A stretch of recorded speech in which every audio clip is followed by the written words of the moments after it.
Bonjour everyone, I am Annelise Caillez and welcome to Parlez-Vous CEO, where we teach the corporate talk and get real about entrepreneurship.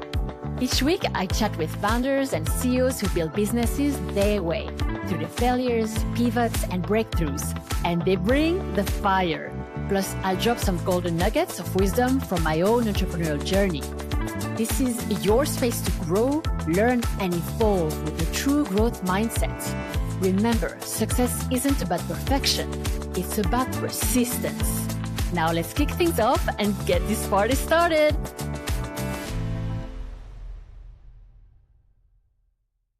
Welcome to another episode of Parlez-Vous CEO. My name is Annelise Caillez and I am your host, and I'm really excited to have with me a very special guest today. Her name is Kira Gibson, and Kira is the founder of Santosha Wellness in Ventura, California.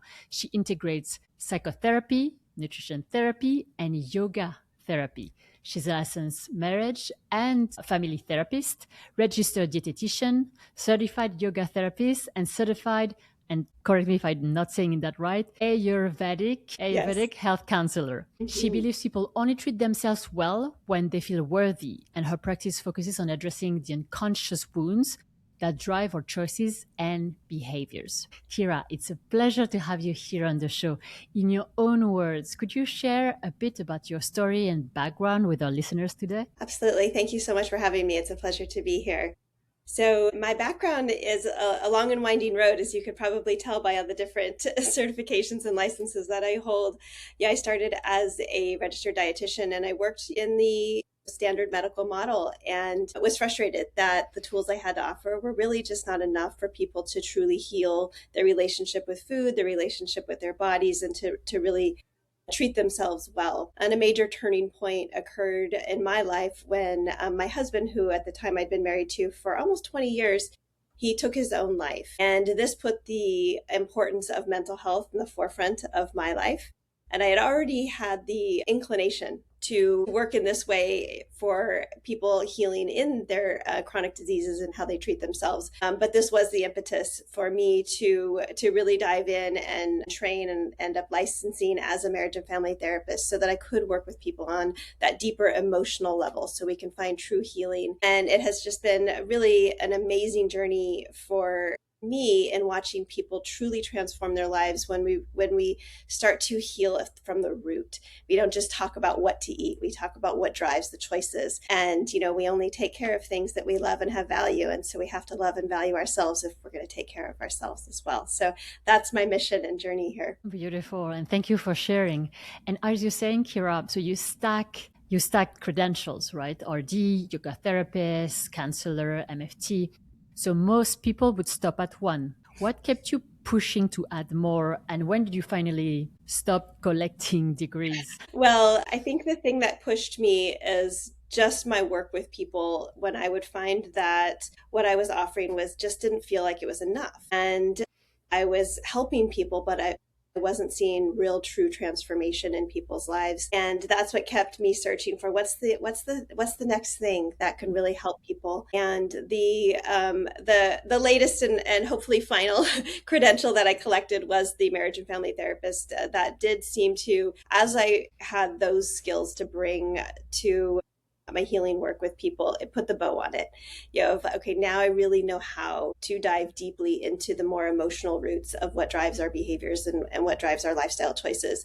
So this is where I have really truly found that sweet spot where I can combine the physical and physiological health with the psycho and emotional health as well. That sounds really amazing and such a holistic way to approach mental health. I love what you're describing. And so you have a coaching team at Santosha. What do you look for when you're hiring coaches, and how do you train them to work the way you do? So the main thing that I look for is less in education and training and more in a growth mindset and a very open, empathetic approach. In our work here, there's no such thing as a bad food, or we just have unhealthy relationships with food. And that's how I work with my coaches and train them.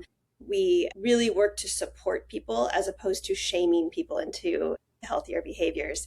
And so the real core of our work is less didactic and much more empathetic and emotional. And so that's the primary trait that I look for in my coaches. And then all the other stuff can be learned and trained, right? Mm-hmm. But we have to come first with heart. And so, how do you do that? How do you not shame people into eating healthier? What are the mechanisms? Framing all behaviors as strategies. So if we're choosing to engage in a food or a behavior that we know isn't good for us, isn't going to make us feel good, we have a choice. We could shame and blame, why did you make that choice? You know that this wasn't the right choice. Or we could say, let's take a step back and understand how that choice is serving you. So we can see what it is, what need you're looking to get met by that choice.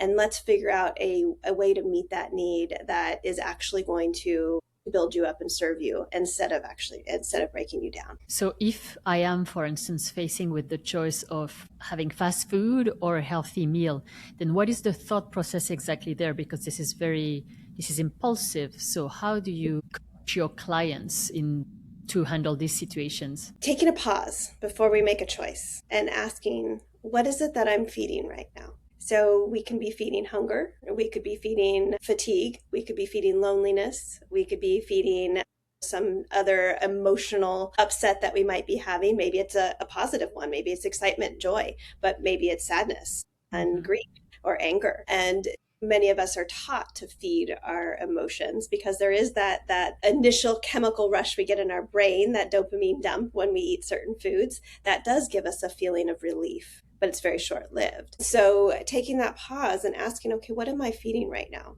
And is the choice I'm making actually going to feed that need? And so we train in developing other strategies that, if the actual need is that I'm lonely, maybe a call to a friend would be a better choice than the Mm-hmm. cookie. And so really building in those strategies that are truly serving. And so what do you feel that people are coming to you for the most right now? Because you have all this specialty. Why do you think they're drawn to you mainly? I think that what people are coming here for is they're finding, especially, I would say probably mostly women, middle-aged women are finding that their bodies are no longer able to keep up with the demands that we put on ourselves. And most women that come to me are struggling with hormonal imbalances, they're struggling with unwanted weight gain, they're struggling with digestive issues. And I would say most everybody who comes through my door here is struggling with some sort of anxiety. And all of these go hand in hand. And so our approach really is helping with improving gut health, which is going to then improve psychological, emotional health, and physical health. And then we can work on whatever else is left over. So if hormones are still out of balance at that point, then let's figure out how we can balance those hormones. Or if we're still working with some anxiety or depression, let's then work on that. But if we can heal the gut and get the body working as best as possible first, a lot of those issues kind of just go away. Hmm. So it's really important that we're putting all of those things together. There's no possible way that we can really work truly on improving mental health if we're not also addressing physical and physiological health of the body, and vice versa. So we have to do both in order to truly find that next level that people are looking for as they're looking to really pass into the next phase of life, whether that is to bear children or to move into towards retirement or graceful aging. That next phase really requires that our body and our mind and our soul are working very well and in harmony together. And that's what I find people are truly looking for. They're tired of being at war with their own bodies, tired of being at war with themselves, and once and for all want to truly heal that. And so if you had a middle-aged woman who suffers from anxiety and is coming to you, what would be the first three recommendations that you would give her to start with to feel a bit better? I would start with a gut reset. Mm-hmm. So let's get the gut and the liver working really well so that we can make sure the body's detoxifying well, and that the integrity of the gut is really intact, so that we're not increasing food sensitivities and inflammation in the body, which leads to inflammation in the brain. So we would start there. We'd also start to really understand what drives their choices. So doing that exercise, kind of like we talked about a few Mhm. moments ago, what am I feeding right now? So that we can start to learn, right? We can start to really learn what is driving the choices. And then step three would be, now let's build in some strategies to actually fill those needs, those buckets of need that we've been filling with, ice cream or cookies or cake or French fries or whatever the thing might be. But we can actually start to fill those needs so we can live a life that's much more fulfilling and joyous. And that's oftentimes our greatest goal, is let's just experience joy again. Let's just have a joyous life. Whatever that ends up looking like doesn't really matter. But if there's joy involved, then we're winning, right? And what lights you up the most about what you're doing right now? What is the thing you love about your work? Oh my gosh, so many things. I feel like I say it every day. I feel like the luckiest person on the planet. I have the best job in the world. Yeah, I sit with people and walk with them on a journey towards finding a fulfilling and joyous life. And could there be anything better than that? But seeing the transformations that occur from, day one when I meet somebody versus, the day they might be graduating from their program with us, and seeing what a different person is in front of me in those two instances, and it just fills my heart with joy. I couldn't be more happy on those days when I see the fulfillment and people coming in with a smile and loving themselves and allowing themselves to truly live their lives in a way that is authentic to them, as opposed to, the life they thought they were supposed to live, or showing up as a person they thought they were supposed to be. Just letting people settle into authentic life, and Mhm. that lights me up to no end. I could Amazing. talk about it all day here. Yeah.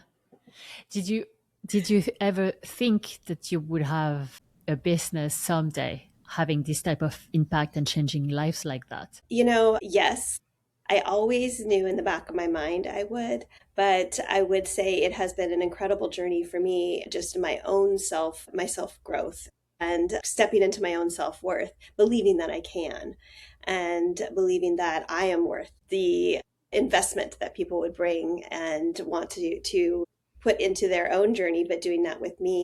I think that that was probably my biggest hurdle for the longest time, was just my own emotional healing space.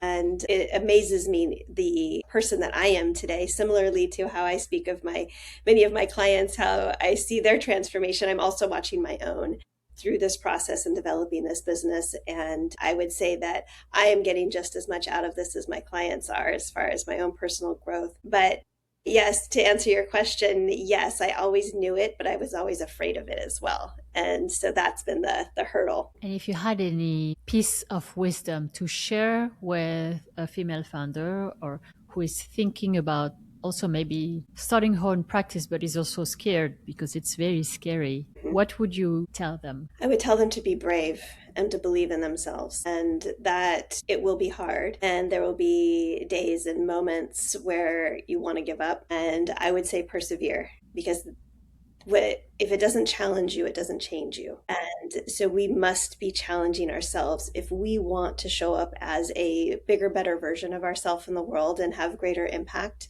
Then we've got to be challenging ourselves. So lean into the challenge and know that you can rise to the occasion if you allow yourself to. Kira, you said that living through profound loss taught you how to stop sacrificing yourself for others' narratives. What does that actually look like in your daily life? And can you share a bit more with the listeners what that means to you? I would say that the passing of my husband, the loss of my husband, was the most challenging thing I have ever been through. And it was probably also the greatest gift, as far as me finally saying, you know what, I am no longer going to ignore my own personal limitations and pain and hurts that I carry with me that limit me, and to really truly dive into the uncomfortable places within me so I can heal, so that I can help others heal. And I believe that without that loss that I went through, and that journey that I had to go through, and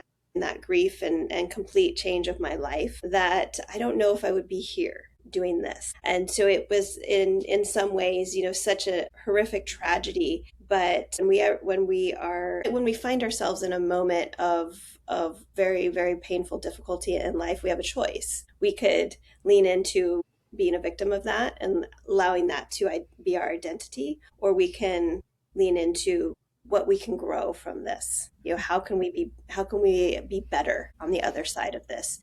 And that was the choice that I had to make. And I believe that I could not be here today doing this if I hadn't gone through that growth journey. And it also allowed me to really, truly understand what it takes and to know it's possible. So when people come to me and they don't know it's possible for them to get to the other side of their painful journey, I can hold that hope for them because I know it's possible because I've done it. Mm-hmm. And so I think that was the most profound thing that came out of that horrific journey that I had to walk. Mm-hmm. Yeah, that's a very profound story. Thank you for sharing. Kira, you've spent years searching for a way to feel acceptable. When did that shift and what changed? That's a really good question. That's been a long, slow growth for me. But, again, just coming back to the death of my husband, prior to that, I had this kind of picture perfect looking life. I had a big corporate job and I was doing all of these things. My life looked really fabulous on the surface. Well, clearly underneath, there was a lot that we were struggling with. And when my husband took his own life, it was a very public explosion of my life. And from that moment, I could no longer hide under my pretend perfectionism. Perfectionism is a function of shame. And so I had to truly dig in to the transformation that occurred for me and the acceptability of my own flaws, my own struggles, and allowing that to be something that I carry as part of my success, as that I'm not perfect and I have struggled and I struggle every day. And that's just part of the human experience. And I think the more that we're able to be open about that and have that as be part of our conversation, it allows everybody else's struggle and pain and human experience to also be present. And so we can be more vulnerable with each other, which allows connection and allows joy to occur. Excuse me. And so truly my own acceptability grew out of that, where I was kind of forced, like, well, here, I'm not perfect. Mm-hmm. Everybody can see that, so I might as well just embrace it. Do you feel that very often what people desire the most is right behind what makes them feel the most shameful? I think that's very true for most people. It is what I see. And once we're able to allow all parts of us to be present and acceptable, even if there's parts of us that we wish weren't part of us, but allowing that part to be acceptable, then we become acceptable to ourselves. And if we're acceptable to ourselves, then we become acceptable in the world, and we can just show up as ourselves. We don't have to pretend to be anything else. And many people come to me and they have goals that they set of how they want their life to look. But once they go through this journey and they begin accepting themselves, their goals completely change, because they're not now trying to present as anything. They're just allowing themselves to be present. And, it takes no energy to show up as yourself, but it takes a ton of energy to show up as the person you think people want you to be. And so you can glide through life so much easier that way and be so much more fulfilled and joyous. And so how do you reconcile that? How do you make yourself feel more acceptable? That's such a good question, right? So this is a process of learning how to sit with the uncomfortable parts within yourself. And I always tell people, it's, in my opinion, any therapeutic journey, the goal is to be able to tolerate discomfort. Because if we can tolerate discomfort, we can do anything. I feel like it's a superpower. And in that means we can tolerate the uncomfortable conversations we need to have in order to have harmonious relationships. We can tolerate going to the uncomfortable places within us so that we can heal those places. And so it is a slow process of really building that tolerance to be able to sit in discomfort and to be okay with that, and to be able to sit with the uncomfortable parts of ourselves, but also the uncomfortable parts of others. And that's where empathy and compassion also can be built. So you speak about the tolerance for discomfort. How can you always identify if it's the good kind of discomfort that leads to growth versus the discomfort that maybe don't push it or you're really going to hurt yourself. Yes, absolutely. So the key here is what we call resourcing. So if you are stepping into uncomfortable places and you feel like if I go in there, I'm going to get lost and I don't know how to pull myself out. Our work is to develop tools so you always believe you can pull yourself out. So if you get into an uncomfortable space that, okay, if I keep going here, this is actually going to be more damaging than good. You know, it's going to shrink me more than it's going to grow me. Then how do you pull yourself back?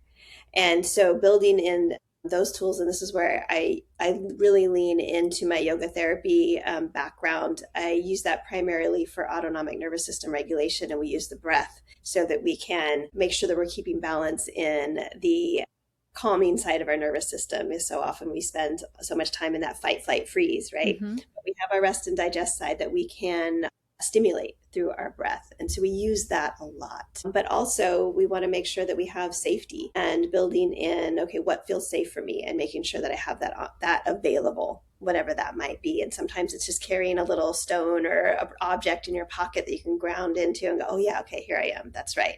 I am safe right now. Because we often forget emotionally within us when we get triggered into an unsafe space. We forget that actually that's not happening right now. Let's ask the question, am I truly safe? Am I safe right now? Yes. Okay. I can tolerate this then. So essentially it's leaning and being okay with going into discomfort, but having the tools, mechanisms, or methodology to extract ourselves or feel safe in this moment. So it's basically being ready for the discomfort, but also know you can always step out. You can always go back to safety whenever you need. So it's okay to explore. Yeah, absolutely. Absolutely. And that's all any of us are looking for at any given moment is just to feel safe. How do we survive this moment, right? So for instance, for an example, let's say public speaking. I have a client who tells me I'm so scared of going on stage, or I'm so scared to go on camera. What is it something that I can tell my client if she's fearful of going on a podcast or on a camera interview? This would be a very interesting exploration of what are you afraid of? What are you truly afraid of? Oftentimes we carry a story about something that is very fearful. And if we really explore it, like, well, actually, what's the worst thing that could happen? Right. And so stepping into a true story, and this is something I'm constantly working with people on. Let's make sure that you're telling yourself a full true story, because oftentimes we will cherry pick little facts of a story that reinforce what we already believe, right? So that we can continue to live in our fear that keeps us hidden and small, because it's safer to be hidden and small, right? And so if we are living in a full true story, we have to have all the context of what's happening. And then we can go, okay, well, this is actually the full true story. Am I in danger here? What is the worst thing that could happen? And how can I regulate my nervous system so that my nervous system believes? Because whatever we tell ourselves, our nervous system's going to believe it. So if we say this is unsafe, I'm scared, then our nervous system goes, oh, we're unsafe, we're scared. Okay, let's put out all those stress hormones, right? And then it's hard to pull yourself out of that moment. If I'm getting ready to step on stage and I've been telling myself, oh my gosh, this is terrible. I'm gonna do a terrible job. I'm not gonna be able to remember anything. Then your nervous system is going to believe that. So we want to make sure that you're telling your nervous system the true story. So essentially breaking down with them what is really the worst thing that can happen and being true to what could actually be that scenario instead of catastrophizing. Yeah, absolutely. And Kira, you dream of publishing a memoir about finding contentment. What's the story you most want to tell and share? So part of my healing journey after my husband's death was writing a memoir. I have not published it, but it was the most healing thing I could have done. And what I found the most healing about that process was really going back and truly understanding, I guess going back to what we were just saying, the full true story of what happened in our lives and what happened to my husband. And from that place of understanding, I was able to develop a lot more compassion and empathy for my own actions and the way I lived my life as I was just trying to survive the moment and do the best I could with the tools that I had. And I did not have a very robust toolbox. And so I could then move towards forgiveness for myself in how I showed up in my life, because I could see that I was just doing my best, and that all I needed was a more robust toolbox, which I was working on building. And so that process of writing that memoir allowed me to come to that space where I could forgive myself. And that comes back to that acceptability piece we were talking about. And then I could accept myself. And eventually I would love to share that story as a inspiration for others who are wondering what happened to their life. How did they get to where they are? And to better understand that you got here because you were just trying to survive, and you've done the best you could with tools you had. So let's now build in some tools that can be a little more helpful for the life you want to create. If you had a piece of wisdom, a golden nugget of wisdom to share with your 20-year-old self, what would you tell yourself? That's a really good question. I would tell my 20-year-old self that she is lovable and acceptable, and that she's going to be okay.